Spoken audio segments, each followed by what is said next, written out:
What's up, everybody? It's another edition of Haas Talks presented by Performance Electronics, and joining me in studio today, the first female ever on the Haas Talk show, Elizabeth Phillips. Elizabeth, welcome to the show. Thank you for having me. So your name's kind of been popping up here and there in people's radars, and just tell us how you got started in racing. Like, how did it all come about? Well, I got started about 8 years ago here at Port City through David McIntosh and his boys.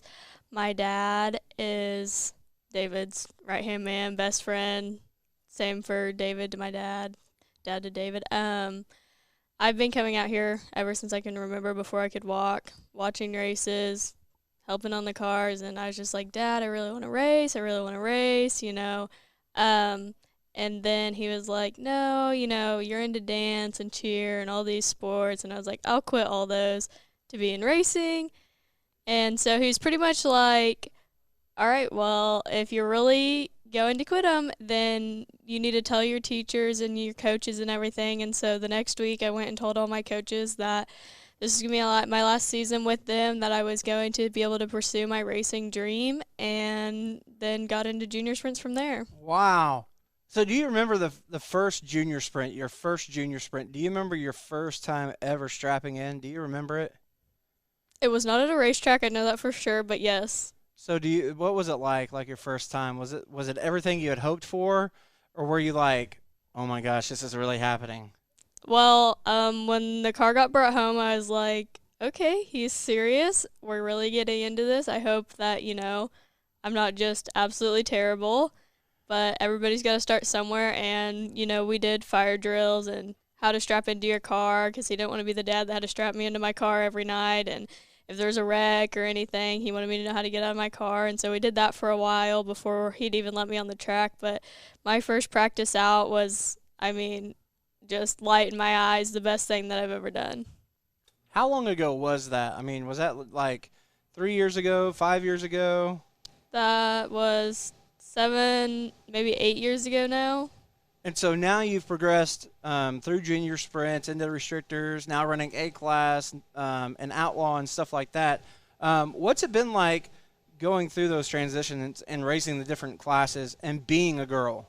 I'm not going to lie, it's been pretty difficult, and there's been challenges at times, but you just have to overlook those challenges and really just, if this is what you want to do, you have to put your foot down and not let anybody, you know, judge you for being a girl or put you down because you're a girl racing against guys every weekend. You know, there's girls here and there that I race with, and I try to be as supportive as possible towards them and, you know, keep their heads up too. But it's honestly just going through all of that's the best thing for anybody to, you know, show that you're not giving up and build through those challenges. And once you're up in A-class and outlaw racing, you know, with guys like Frank Flood and Frank Galusha and Harley Holland, it's just, you're one of them now, and you can't think of yourself as you're somebody else. You're a girl, you know, you're younger, so you're not going to have as good of a chance. You have to believe in yourself, and you have to push yourself to the max for all of that.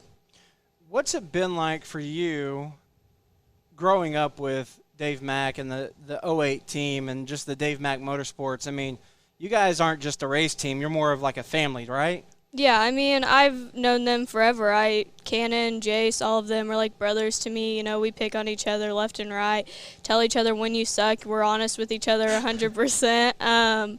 It's been honestly really pleasing. It's been amazing to be able to be by Cannon's side through all of this, through him going to KKM and getting his rides with Toyota and seeing him accomplish everything that he's ever wanted to accomplish and more, and just being great and being able to be uplifted by him and uplifted by Cody and Dave and Robbie and all the guys that I have behind me. Even if they're not at the track, they're at the shop with me during the weeks. And if we have a bad weekend where we tear the car up, they're all, you know, as soon as I get back to the trailer and I load the car and I'm able to check my phone after the night, I am able to look and, you know, they're, hey, what can we do? What do you guys need? Do you need us at the shop tomorrow? You know, how about Monday we get to the shop and everything? Is just, it's really pleasing being able to have them behind me and know that I've had them for this long and they're not going anywhere. Having that team and that just those folks behind you, it takes a lot of effort and a lot of people. But you and your dad put in a lot of work into the car. Like, you're not just, hey, here's my helmet, help me put my helmet on. You actually get in cleaning the car, maintaining the car, and everything else, what's the average week like? I mean, as you're prepping for a race, you're racing tonight. So what did you do this week to get the cars ready? And, I mean, how many hours do you guys put into prepping and getting ready for a race? You know, the weeks are really just different. This week we didn't put quite as many hours in because the car has been ready for a couple weeks. It's actually been in Millersville, Missouri with Joe B on the dyno, just getting the last tunes ready from the Hink. My first Outlaw show was the Hink, and I'm running again tonight. This is going to be my second show in Outlaw. But, you know, the car's great. We put in all the hours that are ever needed into a car and more. Even if it's just me doing the tidy things on the car or, you know, my dad helping me completely rebuild the car. We spend countless hours in the shop after work because both of us work day jobs. It's just countless hours after work, but depending on what the car really needs, we spend, you know, at least 3 or 4 days a night in the shop for a couple hours. Now, you talk about Sweet Springs, and it's been up with Joe B getting the fine-tune and everything else done to it. You've been able to travel a little bit and race at different racetracks. How do you think that helps you in just in preparing for the next step, whether it be a midget or if you get an opportunity to go run some asphalt stuff? How do you think running a different racetracks prepares you? Well, you know, every track, you know, has different things it needs, different tires, different stagger, different gear, and different driving preferences. For some people like big tracks, some people like small tracks. I think that it's really helped me to be able to race with different people that I might not get a race with on a weekly basis here, you know, at Port City or with Now 600 or Power I, traveling outside of those series, getting to race at tracks that's their home track. That's where they race every weekend, and seeing how they drive. So I've gotten a little feel for how many different types of driving styles there are just besides mine and the guys that I race with weekly. I think it's been great. So it really helps you adjust going to the different tracks and learning different techniques and learning different drivers. It helps you hone in on your specific talent. What racetrack do you feel is the hardest racetrack to race at your first time whenever you very first showed up in A-Class or even Outlaw? I mean, like you said, going to the Hink, I mean, that's a big race. Was there a little bit of pressure? Do you feel pressure on you going into that? Yeah, so it was just kind of that Tuesday night. I was at the shop and my dad was like, how do you feel about racing the Hink? You know, Brad Best used to run that car for us quite often while I was in the A-Class car. He ran that in Outlaw just to shake all the bugs out and everything. He was like, Brad doesn't want to race it this weekend. How do you feel about putting your other seat in? And I was like, dude, I don't even know how to start this car with injection on it. I was like, I don't know. So Wednesday I went to the shop and I was just like, you know what, I'm never going to get there if I don't take the opportunity whenever I have it. So me and Noah Gass put my seat in, put the adjustable pedals in there in case Brad wants back in it, and just kind of went from there, loaded up, and went to the Hink the next morning. And that Thursday I practiced and started next to Harley Holland my first practice session out, and Frank Flood was like, weren't you a guy last week? And I was like, yeah, sure was. But it was a struggle at first, but we held our ground, and at the end of the week I was really close to making the A feature. You know, that was my goal all week, just to roll the car and the trailer clean, but I wanted to make that A feature to prove to people that this is where I belong and I can race with the big boys. But I was a couple spots short, and I hope to get them tonight. Being a young driver and making the moves, I mean, you don't come from a racing background. Your dad wasn't a driver. Is there a driver or drivers that you feel like you call on, that you go to for advice whenever you go to these different tracks? Or is it something where you're watching YouTube videos or whatever to try and learn about the racetracks? Yeah, I mean, I do. I watch countless hours of videos of me and other people racing, and, you know, just to see even what the track looks like, how the track does on a weekly basis. Just watch their weekly videos of what they have. You know, I always go to Frank Flood. He's somebody I look up to in many different ways. He's helped me through everything. You know, even though I don't drive a D1, he has helped me numerous ways. Scott Sawyer's helped me build this car from the ground up multiple times through me trashing it. I mean, even Jade, she's 3 years younger than me, but she is one heck of a racer, and I can always lean on her for, hey, how does the track right now? Like, if I'm going out after her, you know, to get a feel for what it's going to be like, where I need to run, where the other guys are running, so I'm able to be competitive. What's the goal for you? The ultimate goal. I mean, right now you're moving through the ranks at a steady pace. Not too soon, not too late. I mean, it's kind of hitting your stride right now. I mean, the ultimate goal. What is it for Elizabeth Phillips? You know, I feel like everybody in dirt racing, their ultimate goal is I want to race a 410 sprint car. I want to race with World of Outlaws.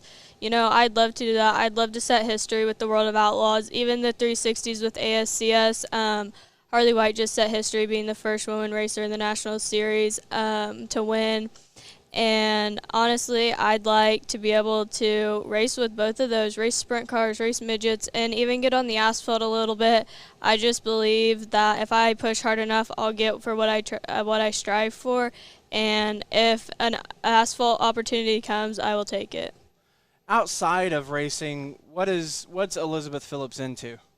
What do you do outside of racing? I mean, is it just racing? I know you work. Don't you work at Fieldhouse? Yes. The family-owned business, doing the clothing stuff and all that good stuff. Do you enjoy doing that? Is that something that maybe that's a plan B if this racing deal doesn't take you all the way? I mean. Yeah, I mean, I work there, like, right now is our busiest time with back to school and everything. We're working 12 and 13-hour days right now, so it's really hard to fit working all those hours in and then going and working on the race car, making sure that I just have everything balanced. And with school about to start, that's something that I really take pride in is my school, and I always have strived to have good grades and a good GPA because my plan, if racing doesn't take me where I want it, is to be in the medical field and be able to have that and not be just stuck if I don't have a plan.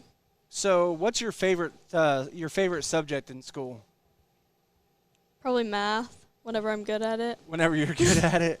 My favorite subject was lunch or recess. Lunch and recess, yeah, but they told me I can't put that whenever you're filling out on the first day of school what your favorite class is, so I've had to come up with a different answer. It's kind of weird. You had to put some thought into it. So see, Yeah. you're already one step ahead of me and figuring all that stuff out. Whenever it comes to racing, you tend to run more wing stuff. Do you like the wing stuff more than the non-wing, or is that just something that just hasn't been in your wheelhouse? Yeah, I mean, I really haven't gotten a whole lot messing with the wing stuff yet. I hope to run non-wing stuff here pretty soon. The winged is definitely my prefer right now, but if I have an opportunity to run something non-wing that's even not for my dad, I'd take that opportunity. You know, just any opportunity I'm going to be grateful to take. I'm hoping to get in a midget here soon within the next year or two, and that's obviously non-wing stuff. So I'll probably start running a little bit of non-wing here and there just to get a feel for how the car is going to react because it's totally different than what it is in the wing. So real quick, we're going to do a little bit of this or that. So I'm going to give you a couple of options. You tell me which one you prefer. Okay. All right. So are you a bacon or a sausage fan? Bacon. Extra crispy, though. Extra crispy. Are you waffles or pancakes? Pancakes. Pancakes. Do you like a lot of syrup or a little bit of syrup? Just enough, so probably a little bit. Just a little bit. Are you eggs like with the yolk in the middle, or are you like scrambled eggs? With the yolk in the middle. With the yolk in the middle. Orange juice or milk? Chocolate milk. Chocolate milk. Ding, ding, ding. We've got a winner. Sunrise or sunsets? What are you into? Well, sunsets on the weekends because, you know, you're at the racetrack and, heck yeah, that makes some cool pictures. But if I was a morning person, sunrises because they're just way cooler. But I'm not a morning person, so I got to go with sunsets. Are you a texter or a talker? Do you like talking on the phone or texting? Talking on the phone. Too many spelling errors texting. Run into too many things. Too distracted. Too distracted. Are you a Twitter or Facebook person? Facebook. I don't know how to use Twitter, even though I have it. Somebody's got to do it for me. Somebody's got to do it for you? I made my first tweet the other day without my dad. Shout out to my dad for making all my tweets for me, helping me out there. Now let's talk about your dad real quick because your dad's kind of like a social media guru. Yeah. I mean, whenever he finally learned about Snapchat, I mean. Yeah, I apologize if you have my dad on Snapchat. That's 110% my fault. Thought that was a good idea. No, I think it's a pretty good thing because he's a connoisseur of music, and he will share every song he hears with you. If it brings back a memory, it's on the Snapchat. It's on the Snapchat. So shout out to old Kev for that. Let's see what else. How would you describe Elizabeth Phillips to somebody that has never met Elizabeth Phillips? How would I describe myself to somebody that hasn't even met me? Yeah. Outgoing, talkative for sure. Yeah. Really, really like talking. I mean, honestly, I think that I'm one of the most kind-hearted people. I care for everybody, good or bad. Always want to make sure that people are okay. I'm really empathetic, so that too. I don't really know. How would you describe me? How would I? Oh, wow. Turning the tables. Turning the tables. I agree with the outgoing. Always willing. You always have time for people. Always have time for whether it be young, old, and you're always in the crowd. Yes. Like you're always about making sure the race fans and people at the racetrack are having fun. I mean, every time that we've been anywhere together, whether it be Sweet Springs, heck, even last year for that Show Me race, you were there for that, and it was raining, Yeah. remember? Yeah. And we had like some downtime, and I'm up there going, man, how are we going to fill this time? And then you come be bopping up with some shirts, and we throw out some shirts, and we talk a little bit and made it fun. So, yeah, outgoing, talkative, yes, and always has a smile for the most part. For the most part, I try. For the most part. The number one thing that you want to leave behind, like what do you see your legacy being in racing? Always teaching others, young or older than me, to shoot for their dreams and believe in themselves, because there's definitely been multiple times that I have not been able to believe in myself whenever I needed to the most, and it's really gotten me down. But once I've been able to learn that, not every weekend you're going to win. Not every weekend's going to go your way. You're going to have the bad weekends where you tear the whole car up. You're going to have the weekends that you need to take a break for a week or so just to get everything regrouped with the car, the trailer, the whole team, I want everybody to know that that's okay. You don't have to be at that track every single weekend to be competitive, and you don't have to win every single race as long as you believe that you're doing the best you can every time you hit that track. Man, I think that's a pretty good closing. That's pretty solid. Is there anything else that we haven't talked about that you feel people should know about Elizabeth Phillips? Or about your racing, or about anything? I don't know. I mean, I just got to thank everybody behind me that makes this even possible. Rib Crib, they supply me food almost every weekend we're in town at least, and that is some good food. First of all, I get very hangry. Classic Chevrolet in Owasso for supplying me a truck just to get me and my rig down the road every week. Like, without that, we'd be weekly racing, and not saying that that's not fun. That's one of the most fun times that I've ever had, being with you and everybody here every week. But Rustic Cuff, they've been with me since day one. The day I got in my junior sprint, Jill Donovan was there. She's always been down the side of my cars. Can't thank them enough. Can't thank Fieldhouse for making all my EPR gear so I can look semi-professional here, And, I mean, my dad. My dad has been there through everything. He's, multiple times put very, very wrecked race cars into the trailer and not complained. Met me at the hospital a time to make sure that I was okay after a wreck. I got to thank him for everything that he does and everything he's, gone through to get me here, and all the money he's spent on me to be here. He is truly my biggest fan, my best friend, and supports me through everything. Bingo, bango. There you have it right there from Elizabeth Phillips right here on Hoss Talks. Introducing the Performance Electronics Wideband O2 sensor with Bluetooth. With just 3 wires, installation couldn't be easier. Quickly connect your smartphone to our simple app to monitor your engine's air-fuel ratio in real time without gauges. The PE Wideband O2 sensor is just one of many Performance Electronics products that can add brains and brawn to your next high-performance project. Find them all at pe-ltd.com.